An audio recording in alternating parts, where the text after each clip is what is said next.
Hi all, ಎಲ್ಲರೂ ಹೇಗಿದ್ದೀರಾ?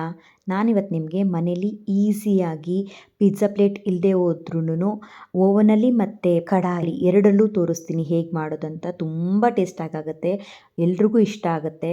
ಮನೇಲಿ ಮಕ್ಕಳಿದ್ರಂತೂ ಪದೇ ಪದೇ ಕೇಳ್ತಾರೆ ಇದನ್ನು, ಅಷ್ಟು ಚೆನ್ನಾಗಿರುತ್ತೆ.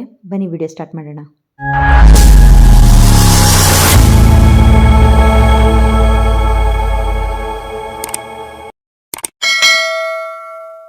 ಮೊದಲಿಗೆ ನಾನು ಒಂದು ಬೌಲಲ್ಲಿ ಒಂದು ಗ್ಲಾಸಷ್ಟು ಉಗುರು ಬೆಚ್ಚಗಿರೋ ನೀರು ತೊಗೊಂಡಿದ್ದೀನಿ.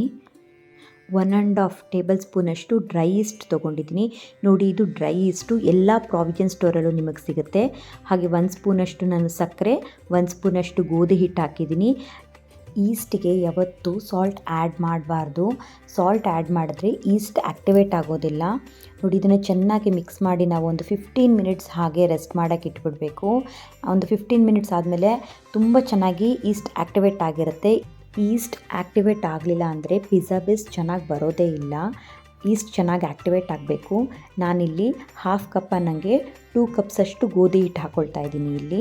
ಇದನ್ನು ನಾನು ಇದರಲ್ಲಿ ವೀಡಿಯೋದಲ್ಲಿ ಸಾಲ್ಟ್ ಆ್ಯಡ್ ಮಾಡಿರೋದು ಕ್ಲಿಪ್ಪಿಂಗ್ ಮಿಸ್ ಆಗಿದೆ. ಸೊ ರುಚಿಗೆ ತಕ್ಕಷ್ಟು ಸಾಲ್ಟ್ ಹಾಕಿ ನಾವು ಆ್ಯಕ್ಟಿವೇಟ್ ಆಗಿರುವಂಥ ಈಸ್ಟನ್ನು ಹಾಕಿ ಚೆನ್ನಾಗಿ ಮಿಕ್ಸ್ ಮಾಡಿ ತುಂಬ ಸಾಫ್ಟಾಗಿ, ಚಪಾತಿ ಹಿಟ್ಟಿಗಿಂತ ಸ್ವಲ್ಪ ಸಾಫ್ಟಾಗಿ ಕಲಿಸ್ಬೇಕಾಗತ್ತೆ. ಇದನ್ನು ನಾವೆಷ್ಟು ಚೆನ್ನಾಗಿ ಕಲಿಸ್ತೀವೋ ಅಷ್ಟು ಚೆನ್ನಾಗಿ ಪಿಜ್ಜಾ ಬೇಸ್ ಬರುತ್ತೆ.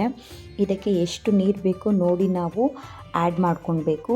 ಮತ್ತು ಇದು ತೆಳ್ಳಗಾಯಿತು ಅಂತ ನೀವು ತಲೆ ಕೆಡಿಸ್ಕೊಳ್ಬೇಡಿ. ಸ್ವಲ್ಪ ಹಿಟ್ಟು ಹಾಕಿ ಸರಿ ಮಾಡ್ಬೋದು, ಅಥವಾ ಗಟ್ಟಿಯಾದರೆ ಸ್ವಲ್ಪ ನೀರು ಹಾಕಿ ಸರಿ ಮಾಡ್ಬೋದು. ಮತ್ತು ಇದನ್ನು ನಾವು ತುಂಬ ಚೆನ್ನಾಗಿ ನಾದಬೇಕು. ಈ ನಾದೋದ್ರಲ್ಲೇ ಈ ಹಿಟ್ಟು ಚೆನ್ನಾಗಿ ಆಗೋದು.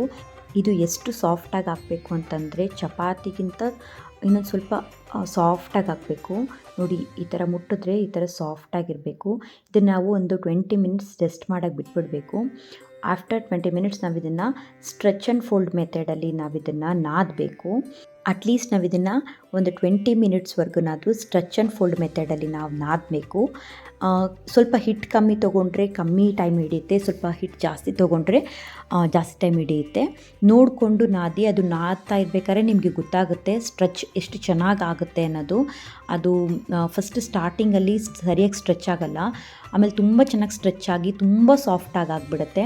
ನಾವು ಇದನ್ನು ಒಂದು 4 ಅವರ್ಸ್ ಟಚ್ಚೇ ಮಾಡಬಾರ್ದು. ಒಂದು ಬೆಚ್ಚಗಿರೋ ಜಾಗದಲ್ಲಿ ನಾವು ಇದನ್ನು ಎತ್ತಿಟ್ಬಿಡಬೇಕು. ನಾನು ಇದನ್ನು ಓವನಲ್ಲಿ 1 ಮಿನಿಟ್ ಪ್ರೀ ಹೀಟ್ ಮಾಡಿ ಆಫ್ ಮಾಡಿ ಓವನಲ್ಲಿ ಇಟ್ಬಿಡ್ತೀನಿ. ಯಾಕಂದರೆ ಅದರಲ್ಲಿ ಬೆಚ್ಚಗಿರುತ್ತೆ ಅಂತ.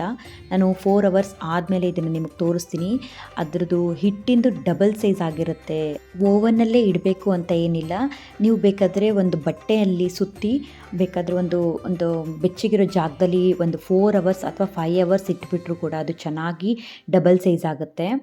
ಹಿಟ್ಟು ನೋಡಿ, ಈಗ ನಾನು 4 ಅವರ್ಸ್ ಆದಮೇಲೆ ತೋರಿಸ್ತಾ ಇದ್ದೀನಿ ಹೇಗೆ ಎಷ್ಟು ಚೆನ್ನಾಗಿ ಹಿಟ್ಟು ಸಾಫ್ಟಾಗಿ ಡಬಲ್ ಸೈಜ್ ಆಗಿದೆ ಅಂತ. ಇದನ್ನು ನಾವು ಈಗ ಸ್ವಲ್ಪ ಚೆನ್ನಾಗಿ ನಾದಿ ಚೆನ್ನಾಗಿ ಎಲ್ಲನೂ ಈವನ್ ಸೈಜಲ್ಲಿ ನಾವು ಒಂದು ಸ್ವಲ್ಪ ಗೋಧಿ ಹಿಟ್ಟು ಹಾಕಿ ಈವನ್ ಆಗಿ ನಾವು ಪೀಸ್ ಮಾಡಿ ಇಟ್ಕೊಳ್ಬೇಕು. ನಾನು ಕಲಿಸಿರೋ ಹದದಲ್ಲಿ ಒಂದು 3 ಪಿಜ್ಜಾ ಮಾಡ್ಬೋದು.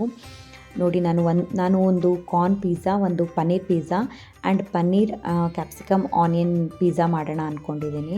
3 ಪಿಜ್ಜಾ ಆರಾಮಾಗಿ ಮಾಡ್ಬೋದು. ಇದರಲ್ಲಿ ತಲೆನೇ ಕೆಡ್ಸ್ಕೊಂಡ್ಬಿಡಿ. ನಿಮ್ಮ ಹತ್ರ ಪಿಜ್ಜಾ ಪ್ಲೇಟ್ ಇಲ್ಲ ಅಂದರೂ ಪರವಾಗಿಲ್ಲ, ನಿಮ್ಮ ಹತ್ರ ಓವನ್ ಇಲ್ಲ ಅಂದರೂ ಪರವಾಗಿಲ್ಲ, ಆರಾಮಾಗಿ ಪಿಜ್ಜಾ ಮಾಡ್ಬೋದು. ತುಂಬ ಚೆನ್ನಾಗಾಗುತ್ತೆ, ಟೇಸ್ಟಾಗುತ್ತೆ. ನೋಡಿ, ನನ್ನ ಹತ್ರ ಕೇಕ್ ಟಿನ್ ಇದೆ. ಸೊ ನಾನು ಅದರಲ್ಲೇ ಮಾಡೋದು ತೋರಿಸ್ತೀನಿ ಹೇಗೆ ಮಾಡೋದು ಅಂತ. ಒಂದು ಬಟರ್ ಪೇಪರ್ನ ಅದ್ರ ಸೈಜಿನ ಸರ್ಕಲಲ್ಲಿ ನಾವು ಕಟ್ ಮಾಡಿಬಿಟ್ಟು ಅದಕ್ಕೆ ಸ್ವಲ್ಪ ಆಯಿಲ್ ಸ್ಪ್ರೆಡ್ ಮಾಡಿ ಅದನ್ನು ನಾವು ರೆಡಿ ಮಾಡ್ಕೊಳ್ಬೇಕು. ನಿಮ್ಮ ಹತ್ರ ಬಟರ್ ಪೇಪರ್ ಇಲ್ಲ ಅಂದರೂ ಪರವಾಗಿಲ್ಲ, ನೀವು ಸ್ವಲ್ಪ ಯಾವುದಾದ್ರೂ ಆಯಿಲ್ನ ಸ್ಪ್ರೆಡ್ ಮಾಡಿ ಒಂದು ಸ್ವಲ್ಪ ಅದ್ರ ಮೇಲೆ ಗೋಧಿ ಹಿಟ್ಟನ್ನ ಡಸ್ಟಿಂಗ್ ಮಾಡಿಕೊಂಡ್ರೂ ಕೂಡ ನೀಟಾಗಿ ಬರುತ್ತೆ. ಗೋಧಿ ಹಿಟ್ಟನ್ನ ಸ್ವಲ್ಪ ಸ್ಪ್ರೆಡ್ ಮಾಡಿ ನಾವು ಲಟ್ಟಿಸ್ಕೋಬೇಕು. ಸ್ವಲ್ಪ ದಪ್ಪದಾಗಿ ಲಟ್ಟಿಸ್ಕೋಬೇಕು. ಇದ್ರ ಮೇಲಿರೋ ಎಕ್ಸಸ್ ವೀಟ್ ಫ್ಲೋರ್ನೆಲ್ಲ ನಾವು ಡಸ್ಟ್ ಮಾಡಿಕೊಂಡು ಒಂದು ಫೋಕ್ ತೊಗೊಂಡು ನಾವು ಅದನ್ನು ಹೋಲ್ಸ್ ಮಾಡ್ಕೊಳ್ಬೇಕು. ಇಲ್ಲಾಂದರೆ ಪಿಜ್ಜಾ ಊದ್ಕೊಳ್ಳುತ್ತೆ. ಆ ಥರ ಆಗಬಾರ್ದಂದ್ರೆ ನಾವು ಈ ಥರ ತೂತು ಮಾಡ್ಕೊಂಡ್ಬಿಟ್ಟು, ನಾನೀಗ ನೋಡಿ ನನ್ನ ಹತ್ರ ಇರೋ ಕೇಕ್ ಪ್ಯಾನ್ಗೆ ಹಾಕ್ತಾಯಿದ್ದೀನಿ. ಇದನ್ನು ನೀಟಾಗಿ ಈವನಾಗಿ ಸ್ಪ್ರೆಡ್ ಮಾಡ್ಕೊಳ್ಬೇಕು. ನಾನು ನೋಡಿ ನಿಮಗೆ ಒಂದು ನಾರ್ಮಲ್ ಪ್ಲೇಟಲ್ಲೂ ಒಂದು ತೋರಿಸ್ತಾ ಇದ್ದೀನಿ. ಇದನ್ನು ನಾನು ಓವನಲ್ಲಿ ಮಾಡೋದಿಲ್ಲ, ಕಡಾಯಲ್ಲಿ ಮಾಡಿ ತೋರಿಸ್ತೀನಿ ಹೇಗೆ ಮಾಡೋದಂತ. ನಾನು ಇದಕ್ಕೆ ಪನ್ನೀರ್ ಪಿಜ್ಜಾ ಮಾಡೋದಕ್ಕೆ ಸ್ವಲ್ಪ ಪನ್ನೀರ್ ತೊಗೊಂಡಿದ್ದೀನಿ. ಇದು home made paneer. Next time ನಾನು ಹೇಗೆ ಮನೇಲಿ ಪನ್ನೀರ್ ಮಾಡೋದಂತ ತೋರಿಸ್ತೀನಿ. ಈ ಪನ್ನೀರ್ಗೆ ನಾನು ಸ್ವಲ್ಪ ಪಿಜ್ಜಾ ಸಾಸ್, ಟೊಮೆಟೊ ಸಾಸ್ ಮತ್ತು ಮಯೋನೀಸ್ ಹಾಕಿ ಚೆನ್ನಾಗಿ ಇದನ್ನು ನಾನು ಮಿಕ್ಸ್ ಮಾಡ್ಕೋತಾ ಇದ್ದೀನಿ. ಪನ್ನೀರ್ಗೆ ಸ್ವಲ್ಪ ಚೆನ್ನಾಗಿ ಅಂಟಲಿ ಅಂತ ಫಸ್ಟೇ ರೆಡಿ ಮಾಡಿ ಇಟ್ಕೊಂಡಿದ್ದೀನಿ. ಮತ್ತು ನಾನು ಈಗ ಇದಕ್ಕೆ ಸ್ವಲ್ಪ ಪಿಜ್ಜಾ ಸಾಸ್ ಹಾಕಿ ಚೆನ್ನಾಗಿ ಸ್ಪ್ರೆಡ್ ಮಾಡ್ಕೊಳ್ತಾ ಇದ್ದೀನಿ. ಇದನ್ನು ಈವನಾಗಿ ಸ್ಪ್ರೆಡ್ ಮಾಡಿ ಇದ್ರ ಮೇಲೆ ಮಾಯಿಶ್ಚರೆಲ್ಲಾ ಚೀಸ್ ಹಾಕಬೇಕು. ಇದು ನಿಮಗೆ ಸೂಪರ್ ಮಾರ್ಕೆಟಲ್ಲೆಲ್ಲ ಸಿಗುತ್ತೆ. ಇದನ್ನು ನಾನು ಎರಡಕ್ಕೂ ಈವನಾಗಿ ಸ್ಪ್ರೆಡ್ ಮಾಡಿ ಪನ್ನೀರ್ ಮತ್ತು ಆನಿಯನ್ಸ್ ಬೇಕಾದ್ರೆ ಹಾಕೋಬೋದು, ಕ್ಯಾಪ್ಸಿಕಮ್ಸು, ಆಲಿವ್ಸು, ಕಾರ್ನು, ನಿಮ್ಗೆ ಏನು ಬೇಕಾದರೂ ಇದಕ್ಕೆ ಹಾಕೋಬೋದು. ತುಂಬ ಚೆನ್ನಾಗಿರುತ್ತೆ. ನನ್ನ ಹತ್ರ ಪನ್ನೀರು, ಕ್ಯಾಪ್ಸಿಕಮ್ಮು, ಆನಿಯನ್ನು ಮತ್ತು ಕಾರ್ನು ಎಲ್ಲ ಇತ್ತು. ನಾನು ಒಂದೊಂದಕ್ಕೆ ಹಾಕಿ ತೋರಿಸ್ತೀನಿ ನೋಡಿ. ನಾನು ಇವೆರಡರಲ್ಲಿ ಒಂದರಲ್ಲಿ ಎಲ್ಲನೂ ಹಾಕಿದ್ದೀನಿ, ಒಂದರಲ್ಲಿ ಬರೀ ಪನ್ನೀರ್ ಮತ್ತು ಕ್ಯಾಪ್ಸಿಕಮ್, ಆನಿಯನ್ ಹಾಕಿದ್ದೀನಿ. ಇನ್ನೊಂದಕ್ಕೆ ನಾನು ಬರೀ ಕಾರ್ನು ಮತ್ತು ಆನಿಯನ್ ಹಾಕಿ ತೋರಿಸ್ತೀನಿ. ಮೂರು ಕೂಡ ತುಂಬ ಚೆನ್ನಾಗಿರುತ್ತೆ. ನೀವು ಈ ಥರ ಬೇರೆ ಬೇರೆ ಥರನೂ ಮಾಡ್ಕೊಂಡು ತಿನ್ಬೋದು ಮನೇಲೇ, ತುಂಬ ಚೆನ್ನಾಗಿ ಟೇಸ್ಟ್ ಕೊಡುತ್ತೆ. ಇದ್ರ ಮೇಲೆ ನಾನು ಮಾಯಿಶ್ಚರೆಲ್ಲಾ ಚೀಸ್ನ ಮತ್ತು ಟಾಪಿಂಗ್ಸ್ ಆಗಿ ಯೂಸ್ ಮಾಡ್ತಾಯಿದ್ದೀನಿ.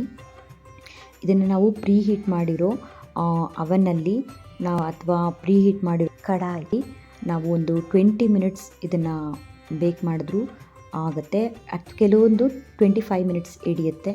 ನೀವು ಪದೇ ಪದೇ ಒಂದ್ಸತಿ 15 ಮಿನಿಟ್ಸ್ ಅಥವಾ 20 ಮಿನಿಟ್ಸ್ ಆದಮೇಲೆ ಒಂದ್ಸತಿ ಚೆಕ್ ಮಾಡ್ಕೊಳ್ಳಿ. ಮ್ಯಾಕ್ಸಿಮಮ್ 20 ಮಿನಿಟ್ಸ್ ಸಾಕಾಗುತ್ತೆ. ನೋಡಿ, ಈ ಥರ ಕಡಾಯಲ್ಲಿ ಕೂಡ ಮಾಡ್ಕೋಬೋದು. ನಿಮಗೆ ಓವನ್ ಇಲ್ಲ ಅಂತಂದರೆ ಆರಾಮಾಗಿ ಪ್ಲೇಟ್ ಇಟ್ಟು ಮಾಡ್ಕೊಳ್ಬೋದು. ನಾನು ಇದನ್ನು ಒಂದು 20 ಮಿನಿಟ್ಸ್ ಕಡಾಯಲ್ಲಿ ಬೇಯಿಸ್ಕೊತೀನಿ. ಆರಾಮಾಗಿ ಪಿಜ್ಜಾ ಆಗಿರುತ್ತೆ.